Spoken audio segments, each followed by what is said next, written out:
The Maserati A6 was a series of cars built between 1947 and 1956. The A came from one of Maserati's founders named Alfieri, and the 6 was referring to the inline-six power plant. The GCS in the model we get in the name also carries a meaning, with the G referring to the Italian word ghisa, which translates to cast iron for the block, and the CS meaning Corsa Sport or running sport, which was reserved for race cars.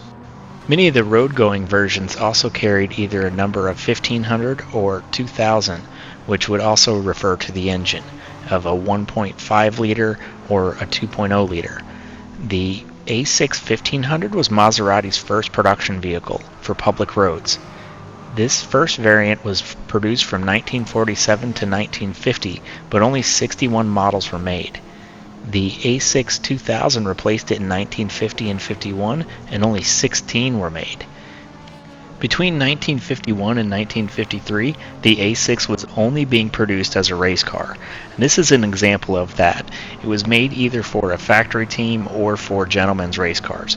And they were street legal just because of the stipulations that were needed to be part of this series of racing, but this version had a 2-liter engine that was improved to produce 170 horsepower, and the beautiful body that we see here was designed by Medardo Fantuzzi, and I may be saying that wrong.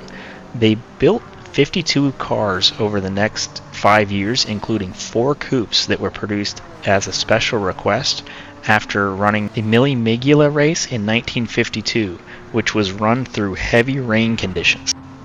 This was the only Maserati in the 50s that offered left-hand drive, so for the American drivers this is a special treat for us.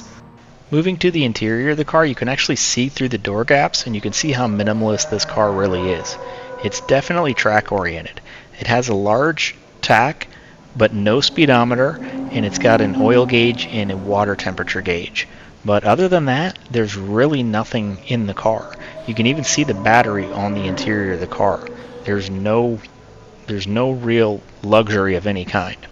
The lap belt is the only sign of safety in this car, and there's no roll protection at all, so you definitely don't want to turn this thing over. Between 1954 and 1956, Maserati did end up producing another road-going version, and again, only 60 examples were produced. Let's go ahead and take this car to the expressway and see how it does on our lap.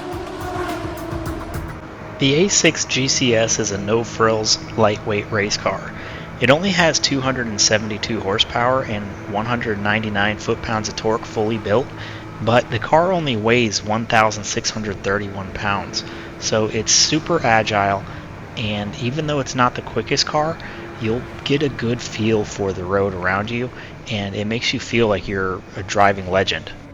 It's not on the same level, but it reminds me a lot of driving the Honda RA272, and you get the added feature of having headlights and taillights, so this might be a better choice on some of the tracks that have a nighttime experience. This car is especially good in VR because it's such an open car, you can really get a sense of the track and see what's going on around you. With the car being as light as it is, it had minimal tire wear. There was 1% worn on the front and the rear after the end of the 3 laps. The fuel, on the other hand, would probably get you to right around 8 laps. I'll have the setup for you if you want to copy it down at the end of the lap. There's no spoilers on this vehicle, so there's no downforce options available, but the car handled just fine without it. I do run my cars a little stiff, and that caused the back end to kind of creep out around the corners, but I actually enjoyed that, and I thought it made the car more exciting to drive. Feel free to soften it up a little bit if you want to bring it a little bit more in line.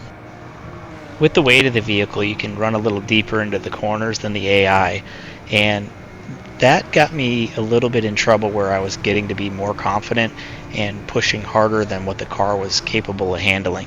But if you get more aggressive on the brakes, it also slows down extremely fast, and that would help you recover from those mistakes.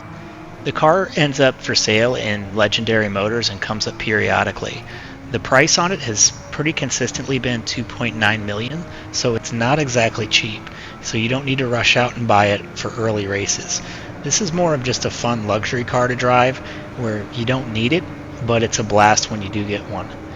We ended up with a lap time of 2 minutes and 13 seconds, .858, which puts it behind the Alphard Executive Lounge minivan and in front of the Golf GTI with the stock motor. So again, not a necessity, but this car is great to drive. If you enjoyed the video, please like and subscribe and hit that bell icon so you don't miss any of the content. Thank you guys so much for watching, and have a great night.